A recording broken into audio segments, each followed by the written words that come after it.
Bienvenue dans mon podcast Entrepreneur Solutionneur, épisode 48, 12 mois, une attitude, l'art de ne pas lâcher. Bon, là, tu te demandes pourquoi ce titre.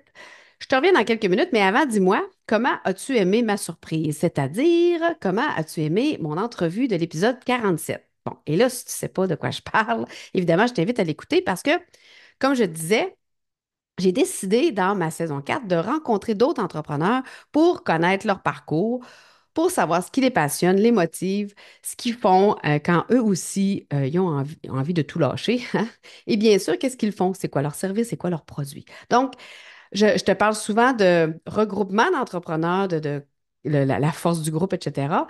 Alors, c'est pour ça que j'ai décidé de passer en entrevue d'autres entrepreneurs autour de moi que je connais plus ou moins, que je vais apprendre à connaître, évidemment, par le biais de mon podcast. Alors, j'espère que ça va t'inspirer et surtout, si tu veux vivre l'expérience d'un podcast, fais-moi signe, tu pourrais être la prochaine personne que je vais interviewer. Alors, 12 mois, une attitude, l'art de ne pas lâcher.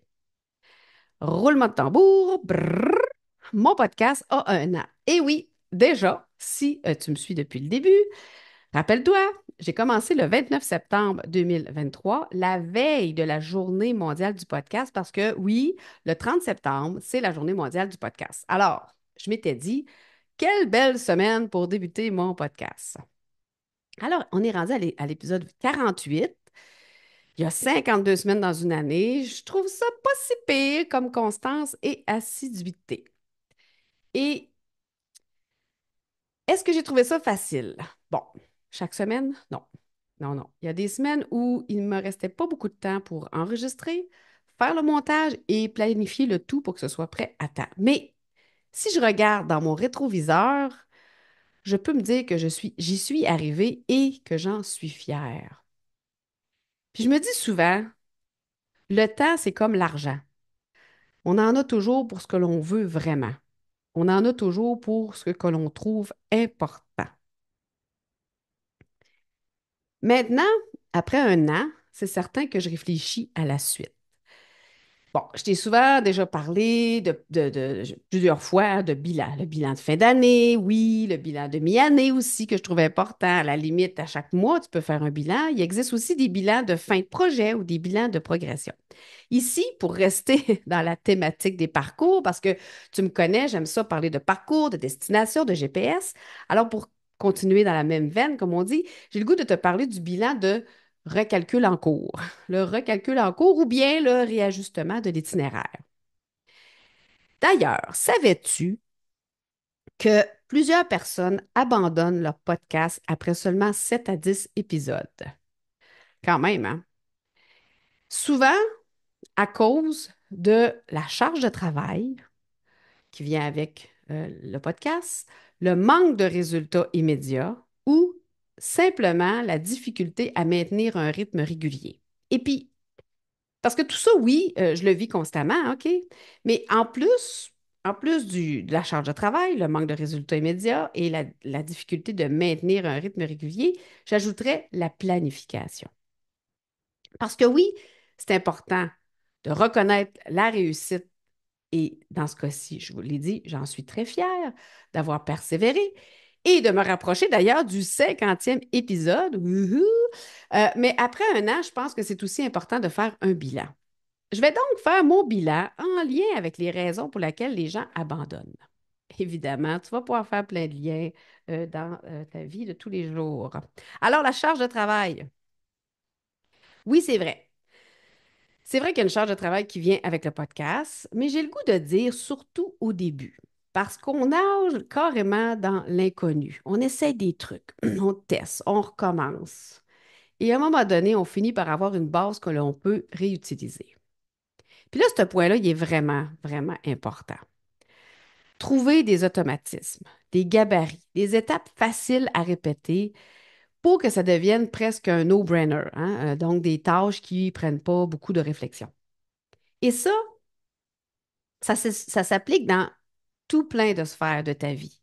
OK? Surtout en tant qu'entrepreneur, qu'est-ce que tu peux faire de manière automatique qui va te faire sauver du temps? Prends le temps de penser à ça. des fois, c'est juste, même quand on parle, par exemple, de déléguer une tâche. Tu sais, des fois, dans notre tête, on se dit, bon, si je pouvais déléguer cette tâche-là, puis là, on pense à le temps que ça va prendre de la déléguer, la fameuse tâche, pour dire, oh mon Dieu, je suis aussi bien de la faire moi-même. OK, mais si tu es aussi bien de la faire toi-même à chaque semaine, ben, tu es aussi bien de la déléguer, de prendre un certain temps pour l'expliquer, la déléguer et ne plus avoir à faire cette tâche à chaque semaine. Donc, c'est un peu le même principe avec qu'est-ce que tu peux automatiser dans ce que tu fais. Tu sais, une tâche que tu peux automatiser dans ton quotidien, ça va t'aider à aller plus vite dans ta zone de génie, dans la zone où tu es vraiment payant, dans la zone où tu es vraiment productif. Donc, essayez d'éliminer ces tâches-là. Donc, moi, de mois en mois, j'ai appris premièrement à le faire. Je vous donne un petit in ici. Première chose, maintenant, je fais juste ce qu'on appelle un one take, là. C'est-à-dire que j'enregistre sans recommencer 8 fois mon podcast. Ça va donner ce que ça va donner. D'ailleurs, petite parenthèse, dans la vie, hein, quand on parle avec quelqu'un, euh, puis quand on se trompe, on ne peut pas y dire, OK, on va effacer la dernière minute qui vient de se passer. Ben non, on se reprend puis on dit ce qu'on avait à dire. Tu sais, le fameux contrôle Z là, qu'il y a sur votre ordinateur, là, on ne peut pas l'utiliser dans la vie. Fait que le podcast, tu sais, la beauté du podcast, c'est que vous m'entendez parler comme je parle dans la vraie vie. Donc, si je me trompe, je me reprends. Fait que c'est la même chose. Donc, ça, c'est une des choses que j'ai corrigées, c'est-à-dire qu'à un moment donné, gars, je vais vivre avec mes imperfections. Hein. Là, je parle aux perfectionnistes. L'autre chose aussi, c'est que j'ai trouvé des outils qui m'aident à justement rendre ça plus facile et à automatiser certaines choses. Donc, la charge de travail, oui, dans toute chose, quand on commence quelque chose, c'est nouveau, donc il faut apprendre. La deuxième raison, c'est les résultats immédiats. Bon, quand on te parle de podcast, on te vend l'idée en te disant que c'est vraiment un super média, que ça va vivre dans le temps, que tu vas aller chercher un auditoire qui va te suivre, que tu vas augmenter tes profits, bon, etc., etc., là. La réalité, c'est que ben, tu ne deviens pas populaire du jour au lendemain. OK? Il n'y a pas un petit piton magique qui fait que tu vas entrer dans les écouteurs de tout le monde. Tu dois promouvoir ton podcast à chaque semaine. Mais la beauté dans tout ça, contrairement par exemple à un post que tu mets sur les réseaux sociaux, c'est que c'est vrai que ça reste dans le temps. Donc, c'est ça qui est intéressant avec le podcast, c'est que je peux vous faire, d'ailleurs, je le fais souvent, je peux vous référer à l'épisode XYZ en vous disant j'ai parlé de telle chose. Et je m'efforce aussi souvent de parler de sujets qui vont vivre dans le temps. Tu sais, la gratitude là, et la reconnaissance, on en a besoin tout le temps. Fait que ça se peut que ce soit le fun de réécouter cet épisode-là dans un an, dans 2 ans.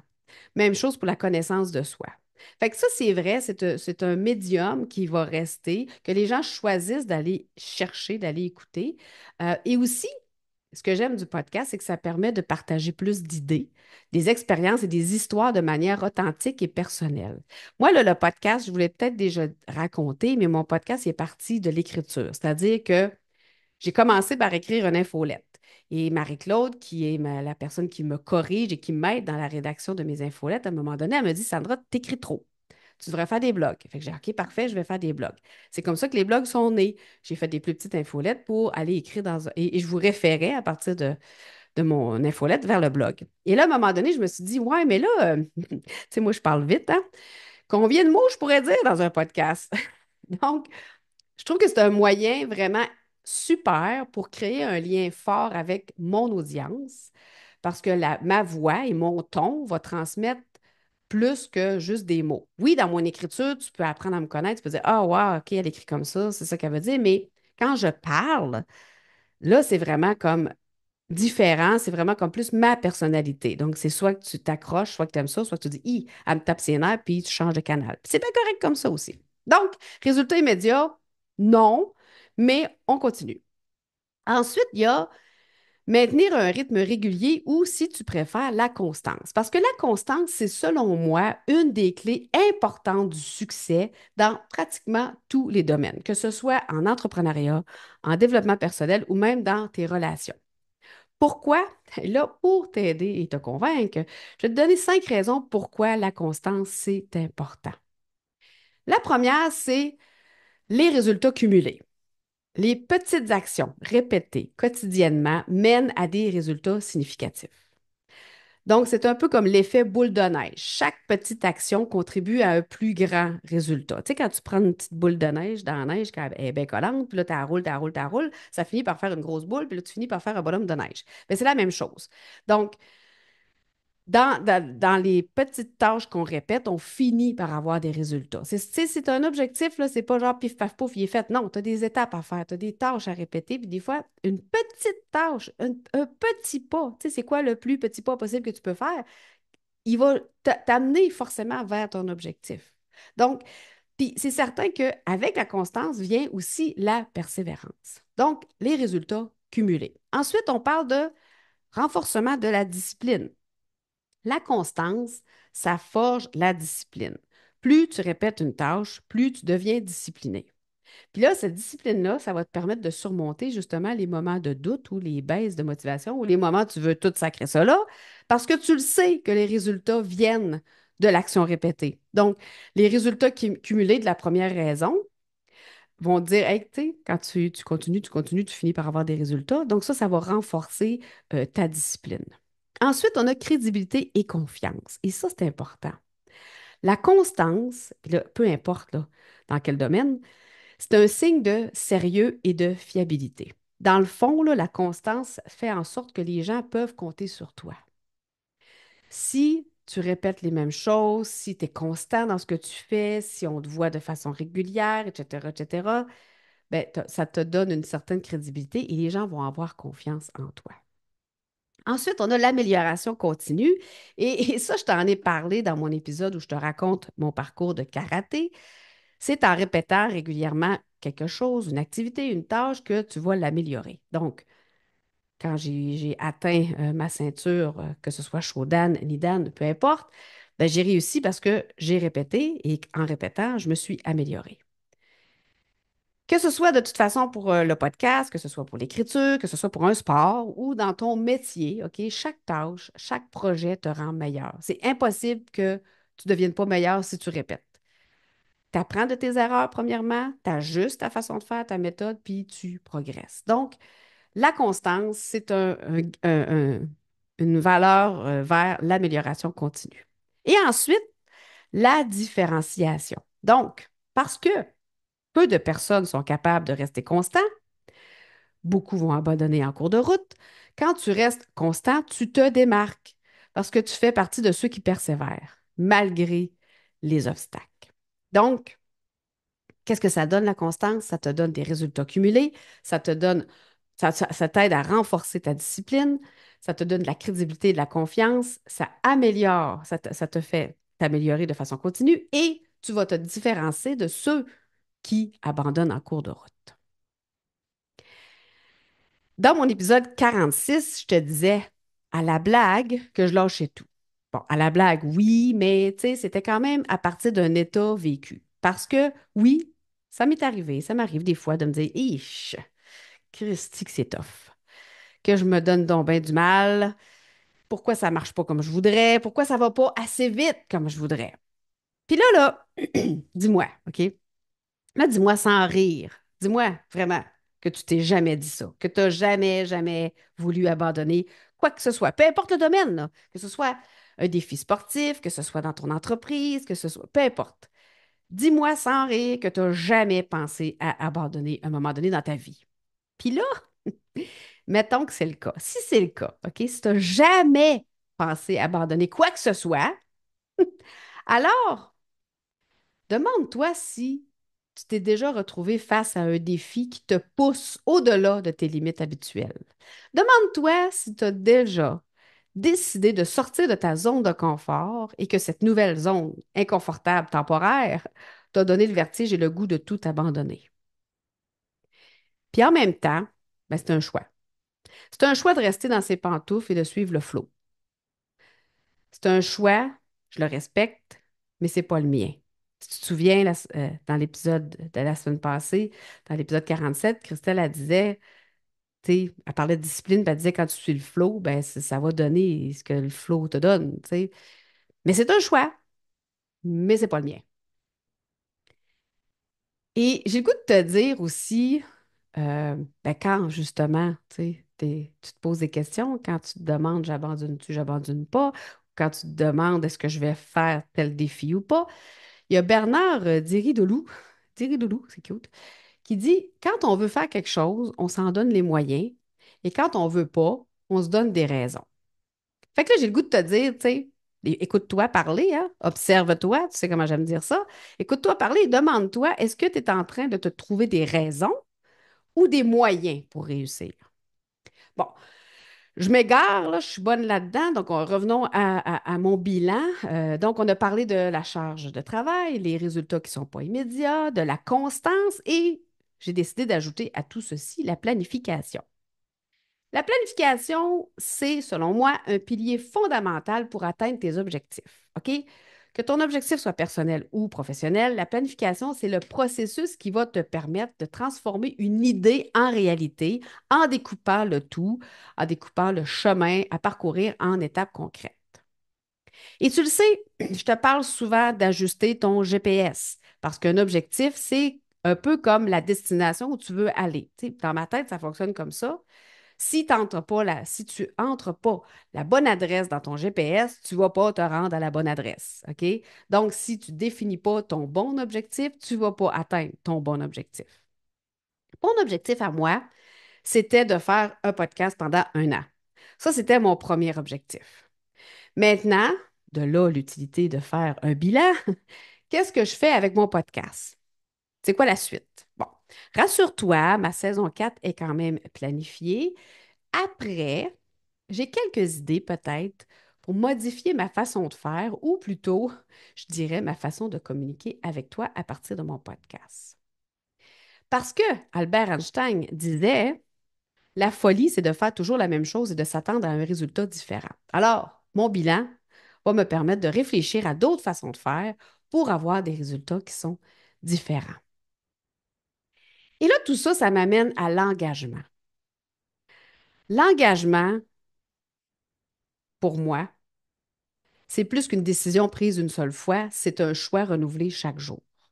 Bon, cette phrase-là, là, elle fonctionne dans plusieurs sphères de ta vie et elle est vraiment importante. Alors écoute-la bien, je te la répète. L'engagement, c'est plus qu'une décision prise une seule fois, c'est un choix renouvelé chaque jour. Et quand tu vois ça de même, l'engagement, tu dis, ouais, c'est vrai. C'est pas genre, OK, je m'engage, pouf, puis on passe à autre chose. Ben non, à chaque jour. Tu sais, l'engagement, là, ça se fait quand tu signes un contrat pour un travail, quand l'engagement dans un couple, dans une amitié, dans un projet, dans ton travail. Tu sais, l'engagement, dans le fond, c'est ta parole. Parole que tu peux décider de renouveler à chaque jour. Alors, je me demande, aujourd'hui, je me demande, es-tu du genre à tenir des engagements? Es-tu une personne qu'on dit de parole? Et comment tu maintiens ton engagement quand tu fais face à des défis? Dans mon cas, je dois t'avouer que mon engagement m'a souvent joué des tours et au-delà de l'engagement, j'ai dû apprendre à dire non. Bon, je t'explique, OK? Une de mes forces que je considère, c'est d'aller jusqu'au bout de ce que je commence. Moi, ça fait partie de moi. C'est vraiment intégré à l'intérieur de moi. Quand je dis je vais le faire, quand je dis j'embarque, OK, je m'en occupe, ben, je m'engage à le faire jusqu'au bout. OK? Je suis une fille de parole et pour moi, c'est important. Si je dis que je vais le faire, je vais le faire. Donc, ça, c'est indéniable. Quand je m'engage jusqu'au bout. J'ai sûrement déjà abandonné des choses. Si je me mets à réfléchir, je vais trouver. Mais de façon générale, ça, c'est rare. OK? D'ailleurs, je reviens encore là-dessus, mais ma dernière ceinture de karaté que je n'avais même pas décidé de faire en partant, que j'ai dit, OK, c'est bon, je m'engage. Je vais vous dire qu'à un moment donné, j'ai fait comme, je vais essayer de me trouver une maladie, un accident, un événement épouvantable. Bon, tu vois, genre. Bon, fait que le hic dans tout ça, OK? Le hic avec mon engagement, c'est que des fois, je m'embarquais dans trop de choses. Je dis, je m'embarquais parce que je travaille là-dessus puis je le corrige, OK? Et là, mon engagement, ou plutôt mes engagements, faisaient que la coupe était pleine, pour ne pas dire qu'elle débordait. Soit genre. Mais comme j'avais donné ma parole, je me devais de le faire. Bon, OK, là, je t'entends, là, tu me dis, OK, Sandra, ça s'explique de dire que tu en as trop, que tu vas le remettre en retard, que tu vas le faire plus tard, que tu vas déléguer, blablabla, blablabla. OK, je sais, c'est beau. Appelle-moi pas pour me le dire, je le sais. OK? Mais dis-toi qu'au départ, moi, je suis une personne de parole et pour moi, c'est mon intégrité. Pour moi, c'est quelque chose qui est non négociable. Si je m'embarque, je le fais. OK? Et là, l'important dans la vie, c'est de se connaître. Donc, je le sais, je suis comme ça. Moi, j'aime finir les choses que je commence. C'est quasiment un toc. OK? Je le sais. Je vais avoir du mal. Je sais que je vais avoir du mal à ne pas terminer quelque chose. Pour moi, écoute, c'est comme, je dirais, inconcevable. Donc, c'est quoi la solution, selon toi? Sachant, là, je parle de moi, mais tu as sûrement quelque chose dans ta vie que tu dis, moi, là, ça, c'est du non négociable, je suis comme ça, puis, regarde, ça fait partie de moi, OK? Donc, dans mon cas, ça a été de ne pas tout accepter. Donc, au lieu d'abandonner, OK, j'ai appris à dire non. Savoir dire non et aussi de connaître mes valeurs pour choisir en fonction de celles-ci. Ça aussi, ça m'a aidé énormément. Donc, je le sais que je suis une personne qui, quand je m'engage, je vais aller jusqu'au bout. Qu'est-ce que je peux faire? Autour de ça, ben, c'est d'apprendre à dire non, d'en prendre moins de prendre du recul, me dire, OK, là, j'ai telle chose à faire, telle chose à faire. Est-ce que je peux rajouter une autre roche dans mon vase ou j'attends ou je dis non? Je te dis ça parce que dans l'exemple que je viens de te donner, OK, moi, je sais que j'ai presque une obsession à terminer ce que je commence. C'est presque impensable pour moi, sauf pour une raison majeure, de ne pas finir ce que je commence. Je disais à la blague, tu sais, mon karaté, je pourrais-tu me faire mal? Bon, tu sais, si je m'étais blessée, forcément que j'aurais été obligée d'abandonner. Tu sais. C'était juste une pensée qui a passé, que tu fais comme, OK, va-t'en, toi, ça va faire le niaisage. Bon, fait au lieu de me faire violence et d'abandonner un projet parce que j'en ai trop, OK, ben j'ai juste décidé d'en prendre moins. C'est pas facile, là, OK, mais c'est pas impossible non plus. Donc, pense-y. Observe-toi. Oui, oui, je le sais encore, la madame avec ses observations. Mais fais-le consciemment, OK? Au lieu de te battre contre quelque chose qui te tient à cœur ou qui est ancré en toi, sans que ce soit néfaste, là, on s'entend, là.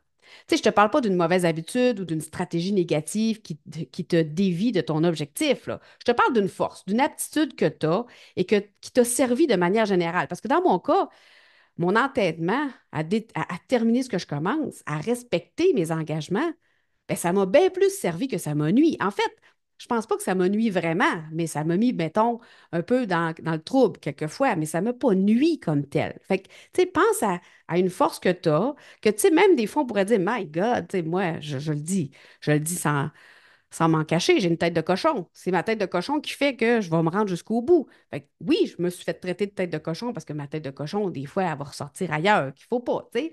Mais, tu sais, au lieu de te battre contre ça, contre cette force-là à laquelle tu tiens, moi, j'y tiens à mon entêtement, j'y tiens à mon engagement. Je suis une fille de parole et je suis certaine que les gens avec qui j'ai travaillé dans le passé, c'est ce qu'ils retiennent de moi. Pas juste ça, mais ils doivent dire, elle, oui, elle, c'était une fille, quand elle s'est engagée, elle allait jusqu'au bout. En tout cas, j'espère que c'est ça qu'ils se disent. Bref, donc, au lieu ce que j'ai le goût de te dire aujourd'hui, c'est au lieu de te battre contre, apprends à jouer avec. Donc, demande-toi comment tu peux garder cette force-là, parce que pour moi, c'est une force, sans tomber dans l'épuisement. Je ne sais pas si tu comprends là, ce que je veux dire. Donc, réfléchis à une force que tu as et demande-toi comment tu peux jouer avec, la garder, tu sais, ne pas parce que des fois, cette force-là, d'ailleurs, si tu ne sais pas trop si tu en as une, des fois, ça peut être quelque chose qu'on te reproche. OK? Donc, réfléchis à ce reproche-là, si on veut, à quel point il est néfaste pour toi versus l'idée que les autres s'en font. OK? Moi, là, mon engagement, c'est pas néfaste. Je suis désolée, là, j'y tiens. Donc, je te laisse sur cette réflexion. Comment continuer à utiliser pleinement une de tes forces tout en évitant qu'elle ne prenne le dessus et devienne un défaut? Donc, c'est un peu ça. Tu sais. L'exemple de ma tête de cochon, c'est ça. Ma tête de cochon, si je l'utilise de la bonne façon, je vais atteindre mes objectifs, je vais continuer à travailler sur quelque chose malgré les défis, mais dans d'autres circonstances, des fois, c'est comme, OK, laisse-la aller, ta tête de cochon. Là. C'est pas grave, tu n'es pas obligé de gagner dans cette situation-là. Tu comprends la différence? Donc, Comment continuer à utiliser pleinement une de tes forces tout en évitant qu'elle ne prenne le dessus et ne devienne un défaut? Alors, dans mon cas, j'ai dû me demander comment continuer à honorer mes engagements tout en sachant dire non pour préserver mon énergie et mon bien-être. Si ta force devient une obsession, fais-moi signe, on peut regarder tout ça sous un angle différent et surtout avec du recul. Bonne semaine et bonne réflexion.